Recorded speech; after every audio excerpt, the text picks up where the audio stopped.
Se acercaron a Jesús todos los publicanos y los pecadores a escucharlo. Y los fariseos y los escribas murmuraban, diciendo: Ese acoge a los pecadores y come con ellos. Jesús les dijo esta parábola. Un hombre tenía 2 hijos. El menor de ellos dijo a su padre: Padre, dame la parte que me toca de la fortuna. El padre les repartió los bienes. No muchos días después, el hijo menor, juntando todo lo suyo, se marchó a un país lejano y allí derrochó su fortuna viviendo perdidamente. Cuando lo había gastado todo, vino por aquella tierra un hambre terrible y empezó él a pasar necesidad. Fue entonces y se contrató con uno de los ciudadanos de aquel país que lo mandó a sus campos a apacentar cerdos. Deseaba saciarse de las algarrobas que comían los cerdos, pero nadie le daba nada. Recapacitando entonces se dijo: ¿Cuántos jornaleros de mi padre tienen abundancia de pan, mientras yo aquí me muero de hambre? Me levantaré, me pondré en camino a donde está mi padre y le diré: Padre, he pecado contra el cielo y contra ti. Ya no merezco llamarme hijo tuyo, trátame como a uno de tus jornaleros. Se levantó y vino a donde estaba su padre. Cuando todavía estaba lejos, su padre lo vio y se le conmovieron las entrañas, y echando a correr se le echó al cuello y lo cubrió de besos. Su hijo le dijo: Padre, he pecado contra el cielo y contra ti, ya no merezco llamarme hijo tuyo. Pero el padre dijo a sus criados: Sacad enseguida la mejor túnica y vestídsela, ponedle un anillo en la mano y sandalias en los pies, traed el ternero cebado y sacrificadlo. Comamos y celebremos un banquete, porque este hijo mío estaba muerto y ha revivido, estaba perdido y lo hemos encontrado. Y empezaron a celebrar el banquete. Su hijo mayor estaba en el campo.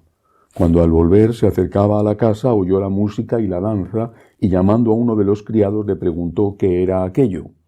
Este le contestó: Ha vuelto tu hermano, y tu padre ha sacrificado el ternero cebado, porque lo ha recobrado con salud. Él se indignó y no quería entrar, pero su padre salió e intentaba persuadirlo. Entonces él respondió a su padre: Mira, en tantos años como te sirvo, sin desobedecer nunca una orden tuya, a mí nunca me has dado un cabrito para tener un banquete con mis amigos. En cambio, cuando ha venido ese hijo tuyo, que se ha comido tus bienes con malas mujeres, le matas el ternero cebado. El padre le dijo: Hijo, tú estás siempre conmigo y todo lo mío es tuyo, pero era preciso celebrar un banquete y alegrarse, porque este hermano tuyo estaba muerto y ha revivido, estaba perdido y lo hemos encontrado. Palabra del Señor. Gloria a ti, Señor Jesús. Es la bellísima, extraordinaria parábola del hijo pródigo. Quizá debería de llamarse del padre compasivo. Para entenderla bien, como siempre, hay que situarla en el contexto. Es un contexto de polémica. Jesús está acogiendo, llevando al buen camino a los que estaban descarriados, y eso molesta a aquellos fariseos que consideraban que no había remedio para ellos, y que no merecía la pena intentarlo, y que incluso intentarlo contaminaba. Ese es el contexto. Y ahí Jesús cuenta esta parábola. Está dirigida, por lo tanto, contra los fariseos, o sea, contra el hermano mayor. Pero aunque la parábola va dirigida a dar una lección al hermano que se ha quedado en casa y que nunca ha hecho ese mal de irse de la casa del padre, habrá hecho otras cosas malas, sin embargo tiene una lección para todos. Ahí dibuja el Señor magistralmente 2 tipos de personas: el que ha estado en la casa del padre y se ha marchado, y el que ha estado y sigue estando, nunca se ha ido. Hay más tipos de personas. El que ha estado ha creído que fuera iba a estar mejor. Se ha engañado. Se ha ilusionado con un espejismo de libertad. Podré vivir bien, sin reglas morales. haciendo lo que quiero. Aquí me siento atado. Tengo un horario. Tengo unos compromisos. No me gusta esta compañía o aquella. Me marcho. El demonio le ha pintado un mundo feliz, lejos de Dios. Y se lo ha creído. Podría hacer lo que quiera. La libertad como señuelo, la libertad como trampa. Y se va. Pero ¿qué sucede después? Se va y durante un tiempo le va bien. Mientras le dura lo que ha sacado de la casa del padre, la herencia. La herencia que son las normas morales que repudiaba, pero que algo le quedó. Durante un tiempo le va bien, pero pronto empieza a degenerarse. A lo mejor eso no sucede en la primera generación, sucede en la segunda o en la tercera. Los hijos, los nietos de aquellos que eran católicos en su casa, que después se alejaron, no perdieron la fe, pero sí perdieron la práctica, terminaron por no transmitir lo que habían recibido, o solo vagamente, y al final los hijos de ellos o los nietos de ellos están, como el hijo de la parábola, revolcándose entre los cerdos, añorando comer la comida de los cerdos. Terrible. Pero este hijo que ha tocado fondo, que sabe que la libertad puede ser un veneno que destruye cuando se convierte en libertinaje, y que la verdadera libertad era la que tenía en la casa de su padre, porque las normas morales no son enemigas de la libertad, sino aquellas que garantizan que no vamos a estar sometidos a nuestras pasiones. Ese, estando allí, en el fondo, en el barro, recuerda: en la casa de mi padre no tenía que estar así. En la casa de mi padre yo tenía dignidad. Voy a volver a la casa de mi padre. Voy a volver. Meditando sobre esta parábola, me recordaba de aquella vieja canción, aquel tango de Carlos Gardel: volver con la frente marchita, volver con las sienes blancas, ya porque has pasado tiempo fuera y te has dado cuenta de que te has equivocado. Volver con la frente marchita, pero volver. Y decide volver. Es muy interesante que este hijo en ningún momento se hace una reflexión, examina su conciencia y se arrepiente y le duele por haber hecho llorar a su padre. Es terrible, pero es así. Su padre no le importa, mucho menos su hermano. Su mamá, me imagino, tampoco la menciona. Recuerda la comida de la casa del padre, recuerda lo bien que se vivía allí, no recuerda los abrazos de su padre. Y era lo más importante que había en la casa del padre, pero al fin, por motivos egoístas, decide volver con la frente marchita, y se pone en casa, en camino hacia la casa del padre. El padre, como cuenta la parábola, le recibe haciendo la gran fiesta. En realidad le ha estado esperando todos los días, seguramente subido a la terraza de la casa, porque si no, ¿cómo le vería venir de lejos? El padre le recibe, y ahí aparece el otro personaje, el que no se ha ido nunca. Es un envidioso. Es un envidioso. Su reacción es la de un envidioso. Su reacción no es la de aquel que está contento, que ha sentido pena por su hermano, que no solamente ama a su hermano, sino que es que nunca ha tenido ganas de irse de la casa del padre. Es un envidioso. Ha envidiado a su hermano que se ha ido, como él dice, con malas mujeres.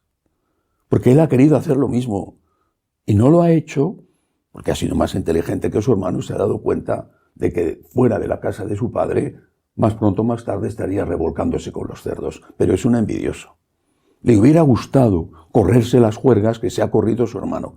Y tiene envidia y ahora está enfadado porque su hermano se ha corrido esas juergas que él había querido correrse y ahora resulta que tiene lo mismo que él, o parecido, porque la herencia no se la van a devolver, el purgatorio lo va a pasar. Es un envidioso. Y eso es lo que tenemos que analizar nosotros. También nosotros que estamos mirando con envidia a los que se han ido de la casa del Padre, también nosotros decimos, fíjate qué bien se lo pasan. No tienen reglas morales y yo aquí, en cambio, fastidiado porque tengo que ir a misa el domingo, porque no puedo robar, no puedo matar, no puedo mentir. Tengo conciencia y la conciencia me fastidia. Ya quisiera yo no tener conciencia. ¿Esa es nuestra postura? Dos grandes personajes, dos tipos.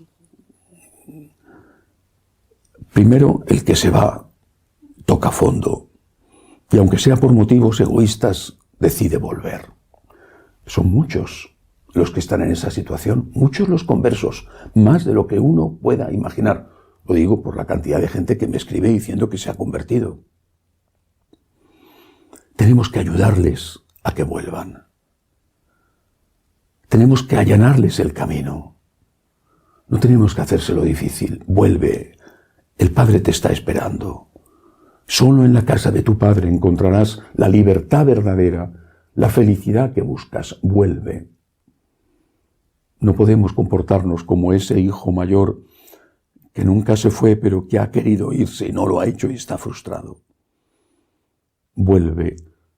El Padre y nosotros te vamos a recibir con los brazos abiertos. No tengo envidia de lo que has hecho. Yo he estado mejor que en ningún sitio estando al lado de mi Padre. Pero hay un tipo humano que no aparece, porque el Señor no tenía ese objetivo cuando contaba la parábola y porque no era el caso en su época.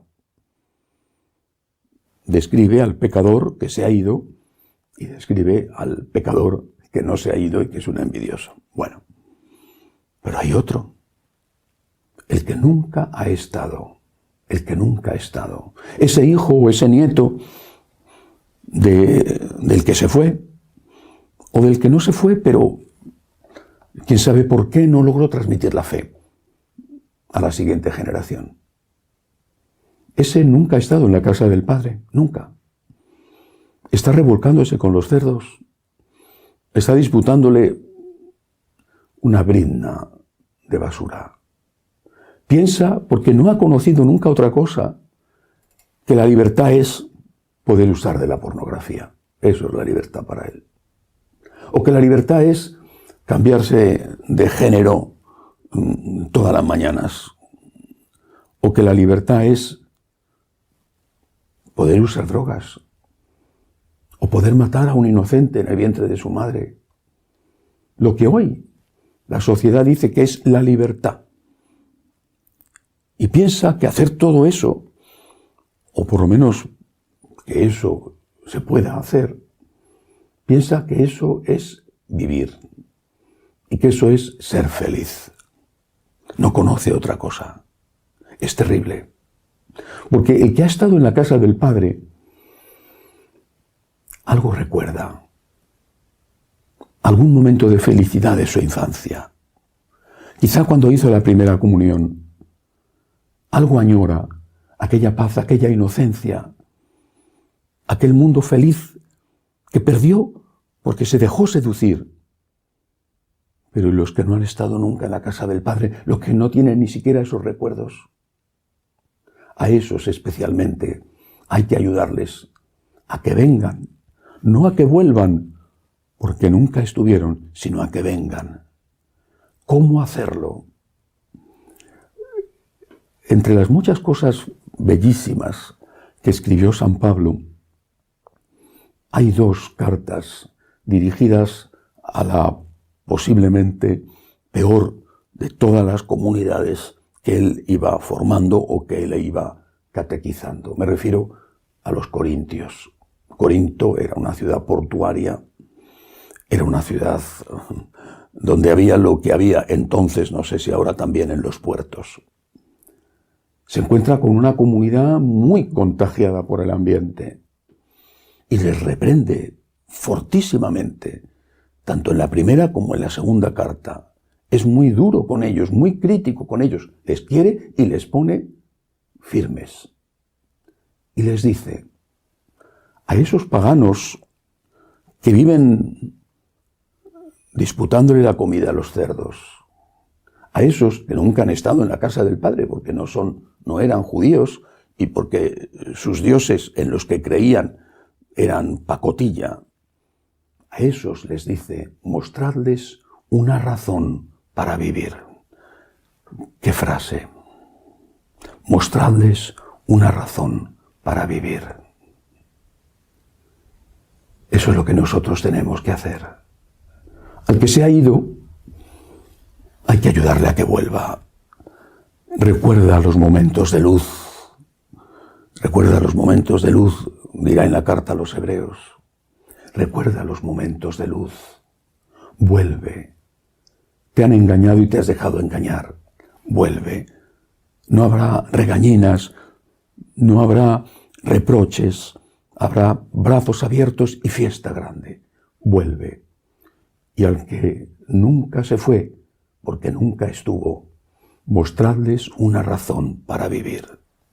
Tenemos que ser testigos en un mundo ateo, no en un mundo pagano, que era creyente en sus dioses, sino en un mundo ateo que tiene lo peor de aquel mundo pagano. Y la única manera es mostrar una razón para vivir. Somos felices, pecadores por desgracia, pero felices, porque estamos en la casa del Padre y Él es, y solo Él es, el que llena nuestro corazón de alegría y de esperanza. Que así sea.